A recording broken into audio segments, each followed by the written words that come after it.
আওয়ামী লীগের সভাপতি মণ্ডলীর সদস্য ও সাবেক মন্ত্রী শাহজাহান খানকে গ্রেফতার করেছে ঢাকা মহানগর গোয়েন্দা পুলিশ।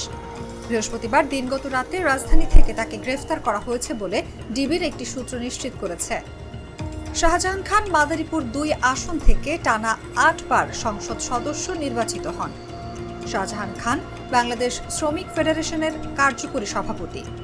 তিনি ১৯৮৬ সালে প্রথমবার স্বতন্ত্র প্রার্থী হিসেবে মাদারীপুর ২ আসন থেকে জাতীয় সংসদের সদস্য নির্বাচিত হন। একই আসন থেকে পরে বাংলাদেশ আওয়ামী লীগের মনোনয়নে ১৯৯১, ১৯৯৬, ২০০১, ২০০৮, ২০১৪, ২০১৮ ও সর্বশেষ ২০২৪ সালের নির্বাচনে সংসদ সদস্য নির্বাচিত হন। শাহজাহান খানকে ২০০৯ সালে নৌ পরিবহন মন্ত্রীর দায়িত্ব দেয় আওয়ামী লীগ সরকার।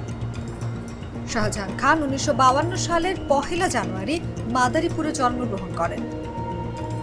তার বাবার নাম অ্যাডভোকেট মৌলভী আজমত আলী খান এবং মা তজন নেসা বেগম।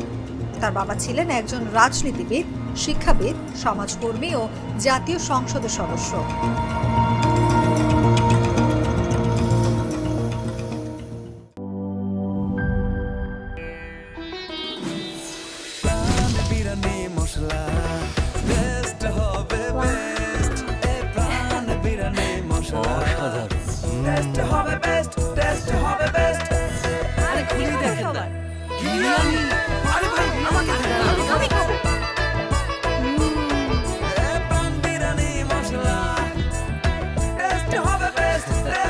প্রাণ বিরিয়ানি মশলা, টেস্ট হবে বেস্ট। প্রাণ, জীবনের স্বাদ।